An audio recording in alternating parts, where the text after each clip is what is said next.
নমস্কার, আমি তনিমা আর আমার নতুন আরেকটি গল্পে আপনাদের সবাইকে অনেক অনেক স্বাগত। কি খবর সবার? পুজো তো চলেই এলো। কেমন আছেন? কি প্রস্তুতি চলছে সবার? শুনলাম ওখানে এখন নাকি বেশ গরম। তবে জানেন, আজকে সকালবেলা মানে আজকে রবিবারের সকাল ঠিক যেমনটা হওয়া উচিত ঠিক তেমনটা ওয়েদার এখানে। রবিবার মানেই হচ্ছে ল্যাদের দিন আর ঝমঝম করে বৃষ্টি। ওয়েদারটা একদম চেঞ্জ হয়ে গেছে আর বৃষ্টি শুরু হওয়ার সাথে সাথে সেই ঝমঝম করে বৃষ্টি হচ্ছে। সকাল থেকেই ওয়েদারটা ভীষণ মেঘলা ছিল। ভাবছিলাম বৃষ্টি হবে, হয়তো অল্প হবে, কিন্তু এত বৃষ্টি তা আর ভাবতে পারিনি। যাই হোক, আজকে সকালবেলা এতটাই দেরি হয়ে গেছে ঘুম থেকে উঠেই এরকম ওয়েদার দেখে আমি পুরো উদাসীন হয়ে গেছি। এক কাপ চা নিয়ে অনেকক্ষণ বসে ব্রেকফাস্টটাই পুরো স্কিপ হয়ে গেছে। এখন রান্নাবান্নার প্রস্তুতি চলছে।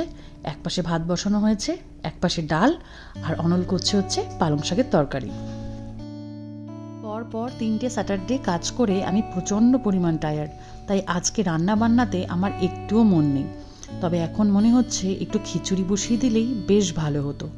অনল আবার খিচুড়িটা করতে পারে না, তাই জন্য আমিও আর ইচ্ছা করে রান্নাঘরের দিকে যাইনি। যাই হোক, আজকে রান্নাতে বেশি টাইম দেব না। আজকে দুজনা অনেক সিনেমা দেখব, গল্প করব এবং মজায় আনন্দে একটা দিন রিল্যাক্স করব। কালকে থেকেই তো আবার শুরু হয়ে যাবে সেই অফিস, দুজনের আবার সেই ব্যস্ততা। তাই জন্য আজকের দিনটাতে খুব একটা বেশি রান্নাবান্না করে এখানে বেশি সময় কাটাবো না। ওদিকে ডাল সেদ্ধ হয়ে গেছে, এবার একটু ফোড়ন দেওয়া হবে, আর পালং শাকটাও প্রায় হয়ে গেছে।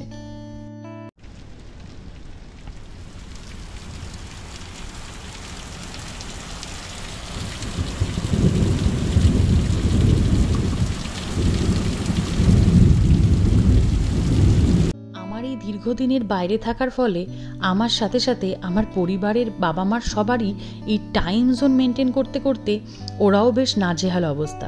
তবে জানেন, এই ইনফরমেশনটা অনেক দিন ধরে ভাবছিলাম আপনাদেরকে দেব। যখন পরিবারের অন্য কেউ আমাদের বাড়িতে আসে বা অন্য কেউ ফোন করে, তাদের একটা কমন প্রশ্ন থাকে, হ্যাঁ রে, তোদের ওখানে এখন কটা বাজে? আর যখন আমি আমাদের টাইমটা বলি, তারা যখন সেটা ওখান থেকে এখানে ডিফারেন্সটা করে, তারা কিন্তু বেশ মজা পায়। আমাদের লাঞ্চ একদম পুরোপুরি রেডি। চলুন দুপুরবেলার খাওয়াটা তাড়াতাড়ি করে সেরে নেওয়া যাক।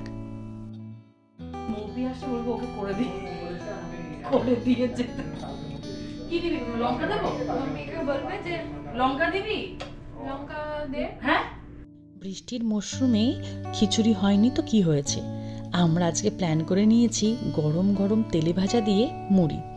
বান্ধবী করে নিয়ে এসেছে গরম গরম আলুর চপ, আর সাথে সাথে আমি বসিয়ে দিয়েছি আদা দিয়ে চা। একদম এই বৃষ্টির মরশুমে জমে যাবে।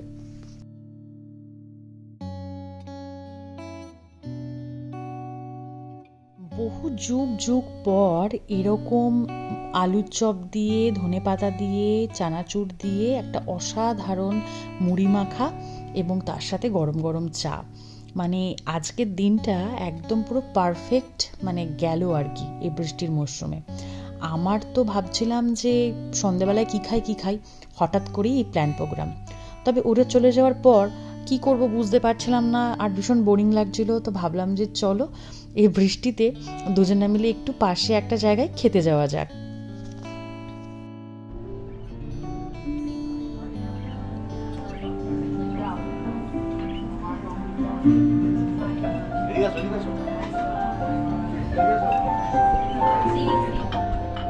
আমাদের বাড়ির পিছনটাতেই এই রেস্টুরেন্টটা, এর নাম হচ্ছে থাই ডিলাইট। এটা একটা অথেন্টিক থাই রেস্টুরেন্ট। এটা আমাদের বেশ পছন্দের। আমরা অনেক দিন আগে, সেই বাড়ি যাওয়ার আগে একবার এসেছিলাম, আজ বহুদিন পর আবার আসলাম। এখানকার খাবার দাবারটা আমাদের দুজনেরই বেশ পছন্দ হয়। ওই টুকটাক সময় কাটানোর জন্য, মাঝে মাঝে একটু ভালো সময় কাটানোর জন্য, যখন বাড়িতে রান্নাবান্না করতে ইচ্ছা করে না, তখন মাঝে মধ্যে চলে আসি। তো যে কথাটা তখন বলছিলাম, বলতে বলতে অন্য কথায় চলে গেলাম। সেটা হচ্ছে, এই ইউনাইটেড স্টেটে মোট 50টা স্টেট আছে, আর এই টোটাল 50টা স্টেটের মধ্যে টোটাল 6খানা টাইম জোন এখানে চলে। তো ভারতের সাথে আমাদের সময়ের ব্যবধান 6 মাস থাকে 10.5 ঘন্টা, আর বাকি 6 মাস থাকে 11.5 ঘন্টা। একদম পুরো উত্তর গোলার্ধ দক্ষিণ গোলার্ধের একদম পুরো হিউজ একটা সময়ের ব্যবধান। ওখানে রাত হলে এখানে সকাল, এখানে সকাল হলে ওখানে রাত। এই সময়ের ব্যবধানের জন্য কোনো কোনো সময় ভালো যেমন দিক হয়, তেমন খারাপও অনেক সমস্যা আছে। একটা সময়ের পর বাড়ির কারোর সাথে ফাঁকা বসে থাকলেও কথা বলা যায় না, কারণ তখন ওদের ওখানে মাঝরাত। আবার ঠিক আমার বাবা মার ক্ষেত্রেও তাই হয়, যখন মনে করবে একটু ফোন করব, তখন আমি নাক ডেকে ঘুমাচ্ছি এখানে। তো এইটা হচ্ছে আমাদের মহা মুশকিল। আমার বাবা মা তো এখনও ভুলে যায় মাঝে মাঝে যে আমার এখানে রাত, ওখানে দিন, ওখানে দিন, ওখানে রাত। আর আমার আত্মীয় স্বজন, বন্ধু বান্ধবের যখন মাঝে মাঝে তারা ফোন করে, তারা ফোন করেই প্রথম প্রশ্ন করে, হ্যাঁ রে এখন তোদের ওখানে কটা বাজে রে? এটা কিন্তু বেশ মজার। ছোটবেলা যখন বাবা ফোন কিনেছিল, তখন আমিও না ওই ফোনে গিয়ে ওয়ার্ল্ড ক্লকে গিয়ে সমস্ত দেশের সময় দেখে বেড়াতাম, জানেন। এটা এখন যখন মাঝে মাঝে এখানে বসে থাকি তখন ভাবি। যাই হোক, এক নিঃশ্বাসে খাওয়া দাওয়া মোটামুটি হাফ শেষ করে একটু ফুরসত মিলেছে যে একটা ভিডিও ক্লিপ নেওয়ার, আর তার সাথে একটা সুন্দর মিউজিক এখানে আমরা উপভোগ করছি। এখানে সবসময় একটা এরকম লাইভ মিউজিক হয়। যাই হোক, খাওয়া দাওয়া সেরে ওরা বিলও দিয়ে দিয়েছে, এবার বিল মিটিয়ে বাড়ি ফেরার পালা। বাইরে বৃষ্টি আরও বেড়ে গেছে, মানে আমরা ভিতরে বসেই বৃষ্টির আওয়াজ শুনতে পাচ্ছি যে এত বৃষ্টি হচ্ছে বাইরে। আর ফুলহাতা গেঞ্জি পরে আসলে কি হবে, এখন মনে হচ্ছে সোয়েটার পরে আসলে ভালো হতো, এত ঠান্ডা লাগছে। দেখুন চারিদিকে কেমন ঝমঝম করে বৃষ্টি হচ্ছে। তাহলে যাই হোক, আজকের মতো গল্পটা এখানেই শেষ করছি। দেখা হচ্ছে খুব তাড়াতাড়ি নতুন আরও একটি ব্লগে। টাটা।